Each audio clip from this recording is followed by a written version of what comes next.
contrat pluriannuel d'objectifs et de moyens. Alors, a priori, sur votre écran, vous avez une fenêtre qui vous permet de chatter. Je vous propose de poser vos questions par écrit, auxquelles je répondrai à la fin de mon intervention, à l'issue de mon intervention, donc qui devrait durer une vingtaine de minutes. Voilà, donc quelques propos introductifs. Le CPOM, contrat pluriannuel d'objectifs et de moyens, qu'est-ce que c'est? C'est un contrat signé entre plusieurs parties, les organismes gestionnaires d'établissements et de services sociaux et médico-sociaux, l'agence régionale de santé au titre des financements de l'assurance maladie sur le territoire régional concerné, et le ou les conseils généraux, mais également les métropoles, en fonction du périmètre médico-social et de compétences choisis par la métropole, qui peuvent, le cas échéant, intervenir en lieu et place du conseil départemental. C'est le cas, par exemple, de la métropole lyonnaise.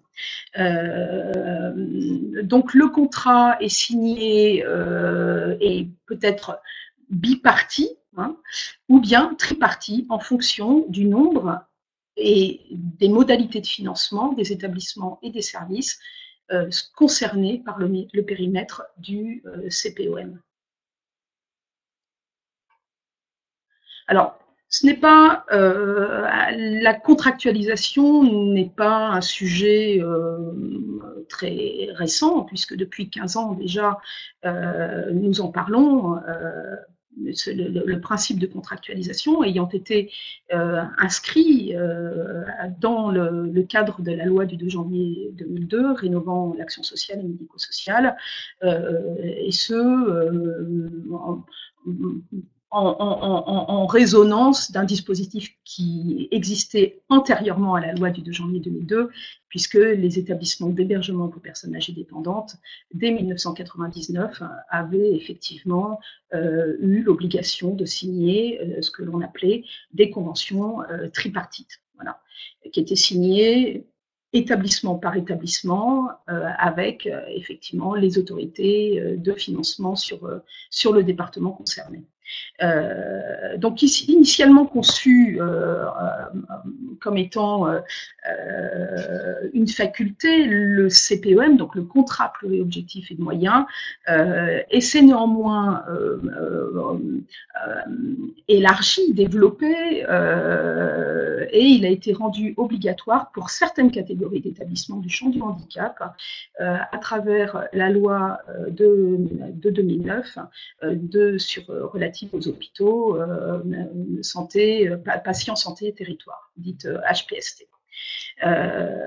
On va le voir, fin 2015, deux textes fondateurs rendent et élargissent le périmètre de l'obligation des CPOM, de signature des CPOM, à l'ensemble des établissements et des services médico-sociaux.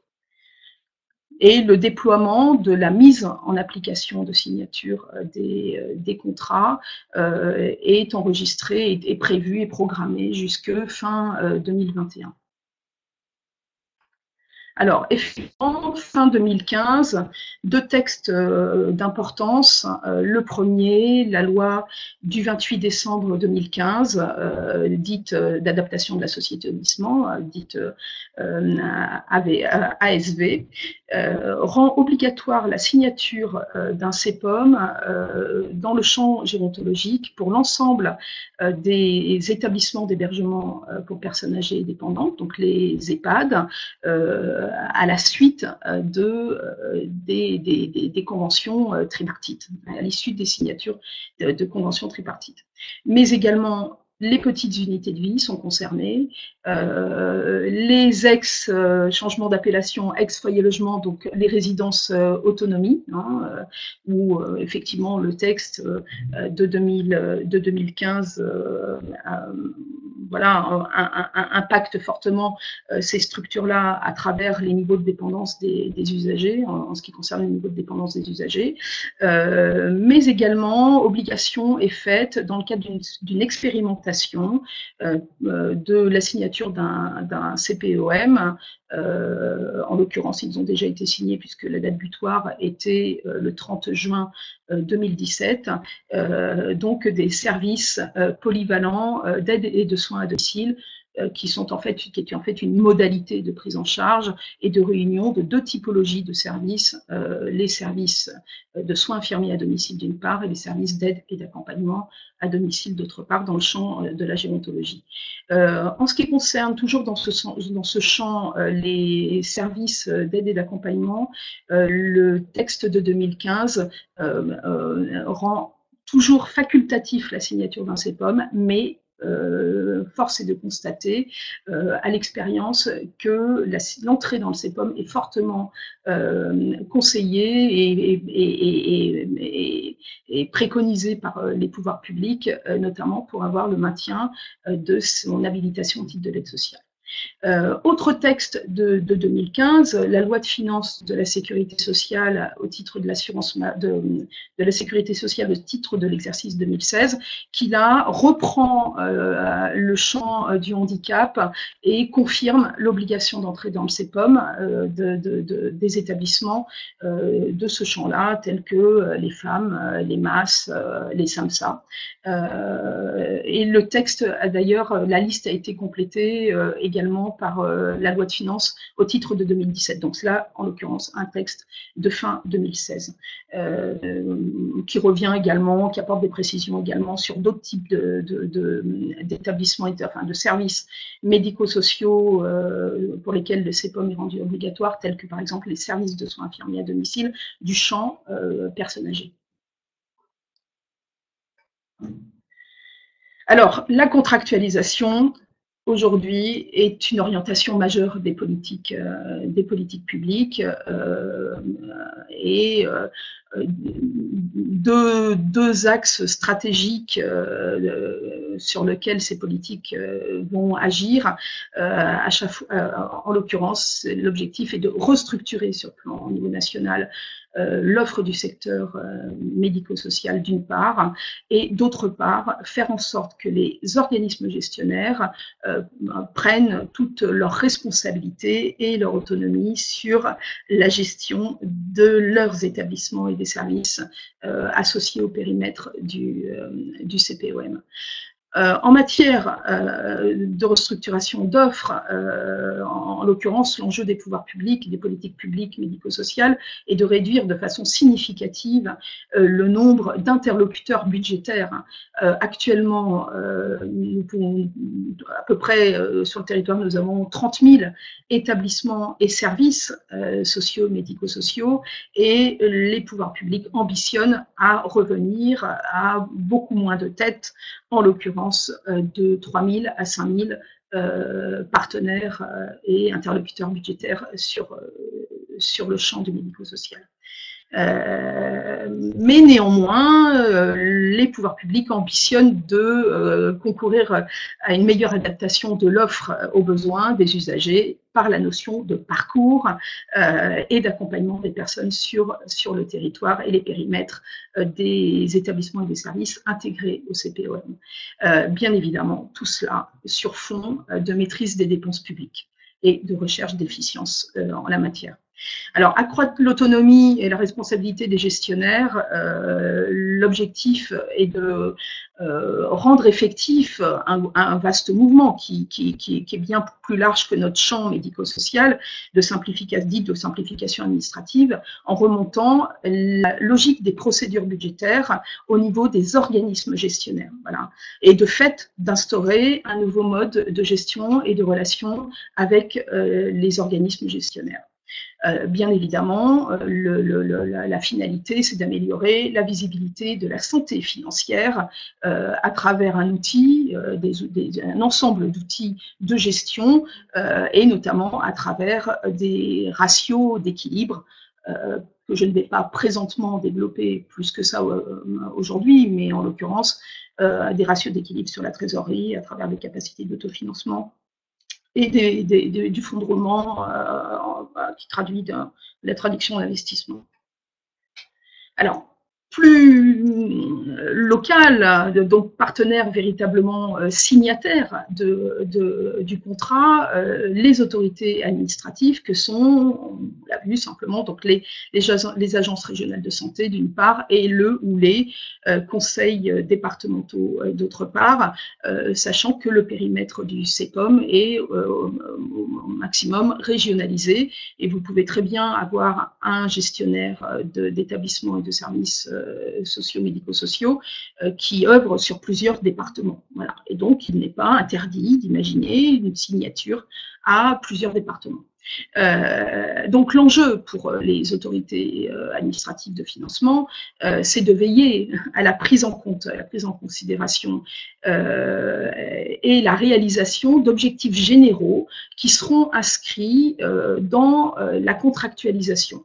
Et ce, voilà, en instaurant du mieux possible un dialogue de gestion avec les organismes gestionnaires et dialogue qui contribue, qui concourt à évaluer la capacité de l'organisme à mettre en œuvre et à réaliser les objectifs visés au CPOM. Alors, objectifs généraux, qui sont inscrits dans la loi, c'est tout au moins la réalisation d'un ou plusieurs objectifs des politiques publiques locales que l'on voit exprimés, que l'on peut voir tracés dans les schémas d'organisation sociale et médico-sociale, par exemple, celui effectif de la mise en œuvre effective du projet d'établissement et du projet de service. Donc là, ce que l'on pourrait se dire, c'est qu'effectivement, cela va concourir à une relecture ou à une réécriture des projets des organismes gestionnaires et de mettre en concordance l'ensemble des projets, dirais-je, locaux des établissements et des services et une concordance au sens notamment du parcours de l'usager sur le territoire. Et puis également, objectif général attendu de la part des pouvoirs publics, c'est les mises en œuvre des coopérations locales. Voilà. Objectif d'importance et que je constate actuellement avec à travers un certain nombre de CEPOM signés, c'est comme étant un des objectifs premiers, voire essentiels et parfois voire uniques, c'est la notion d'activité et en l'occurrence des activités journalières qui sont portées par les pouvoirs publics comme étant l'objectif premier de réalisation sur les 5 ans du CEPOM, comme étant un levier d'assise des financements obtenus pour la réalisation des objectifs. Également des objectifs attendus en matière de qualité de prise en charge. Bon. Et ça concerne les champs de la gérontologie et du handicap et des objectifs spécifiques que l'on voit inscrits dans la loi pour les petits soucis techniques, je ne sais pas si et en l'occurrence si on me voit, voilà, il y a un petit souci avec la caméra, je ne sais pas si on me voit. En tous les cas, moi, je n'ai plus ma vision sur l'écran. Donc, je poursuis, excusez-moi. Donc, effectivement, un objectif inscrit dans la loi spécifique pour les EHPAD sur le champ de la fin de vie. Objectif attendu également de la part des pouvoirs publics, veiller à la prise en considération et à la prise en compte de la réalisation d'objectifs économiques. Voilà, et c'est assurer une reconduction des ressources allouées, et je viens de l'aborder à travers la réalisation d'objectifs d'activité. Instaurer, le cas échéant, un mécanisme de convergence qui consiste en fait à étager sur plusieurs années l'alignement des ressources des établissements ou des services sur ceux d'établissements comparables. Alors pour information, puisque c'est une réalité, certains organismes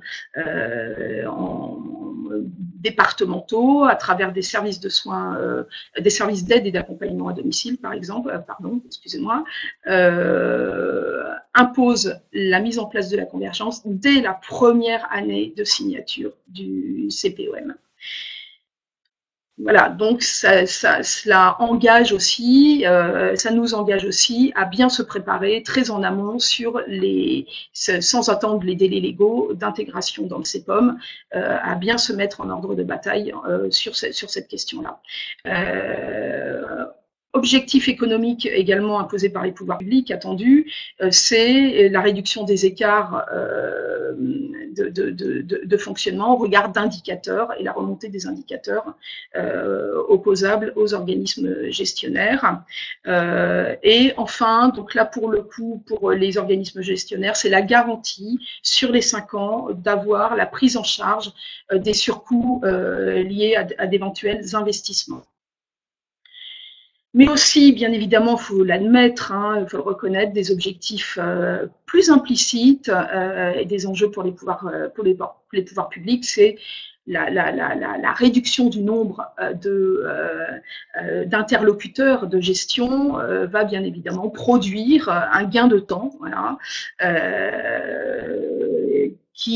gain de temps qui va permettre aux autorités administratives de se repositionner sur d'autres champs et peut-être le champ du contrôle. Voilà.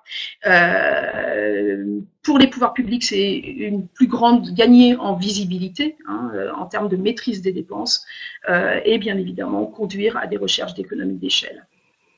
Alors, le corollaire de tout cela, pour les organismes gestionnaires, donc pareil, des objectifs généraux explicites, c'est pour pouvoir, à travers la signature de CPOM, projeter ces ressources futures au regard, bien évidemment, on l'a cité, des contraintes imposées en termes d'activité et de convergence et du niveau de convergence attendu par les pouvoirs publics et du rythme qui nous est accordé pour intégrer ces logiques de convergence. Et cela peut conduire effectivement à des modalités pouvant aller jusqu'à des mutualisations, voire des fusions, des regroupements de structures, d'établissements et de services. La signature d'un CPOM est également l'occasion de projeter de nouveaux projets sur 5 ans en cohérence, encore une fois, puisque c'est un objectif opposable avec les priorités des politiques publiques locales de territoire. C'est aussi la garantie de pouvoir gérer son ou ses budgets sur la durée du CPOM et d'allouer librement ses ressources en fonction du nombre d'établissements et de services signataires de notre CPOM. Voilà. Et effectivement, d'affecter librement ces résultats excédentaires, mais également les résultats déficitaires qui ne seront pas repris. Plus implicitement, pour les organismes gestionnaires, c'est effectivement veiller, concourir à pérenniser, à optimiser ses ressources. La capacité que l'on a à préserver sa trésorerie, et ce, à travers les mécanismes de versement des dotations, en l'occurrence dotations globalisées communes sur l'ensemble des établissements et des services. Ça va permettre effectivement de pouvoir piloter au mieux la trésorerie globalement, mais également asseoir son management et concourir du mieux possible à préserver le climat social dans les établissements et les services, parce que l'ensemble de ce que des modalités de mise en perspective des moyens alloués à travers un CEPOM peut conduire bien évidemment à générer une publique, à générer du changement dans les établissements et des services. Voilà, donc je vous propose de répondre à vos questions que vous pouvez effectivement m'adresser par écrit. Et en tous les cas, je vous remercie de votre attention et je vous propose de nous retrouver le 7 décembre autour du thème de la négociation du CPOM. Et enfin le mardi 6 février 2018 sur les projections à 5 ans de ses objectifs et de ses moyens. Merci, au revoir.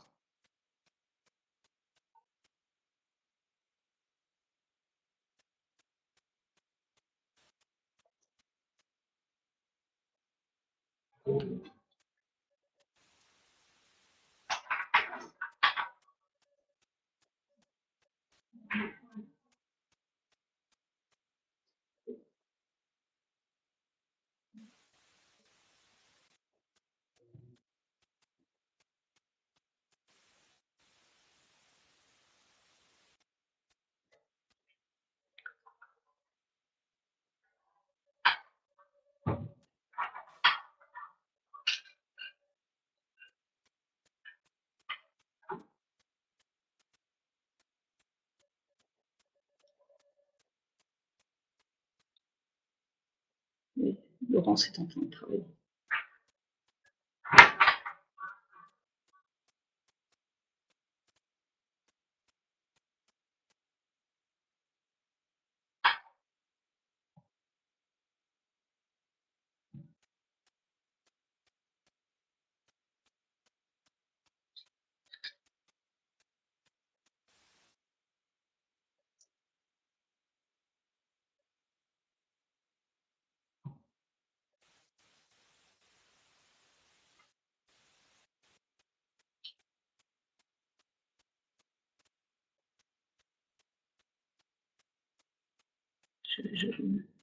Je vous propose de répondre à la question de Laurence. Laurence qui pose la question de savoir si on va avoir le diaporama. Donc oui, effectivement, il sera en ligne sur le site de DIR IPS et également sur le site de Futur Antérieur. A priori, vous avez à l'écran les adresses de site. Voilà, la question également de Véronique. Est-il possible d'obtenir votre écrit pour mémoire? Voilà, je viens de répondre. Effectivement, vous pourrez télécharger le support.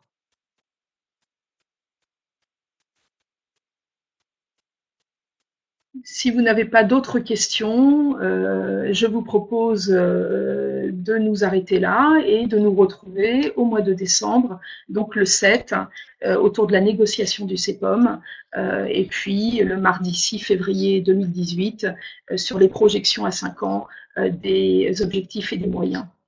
Je vous remercie, au revoir.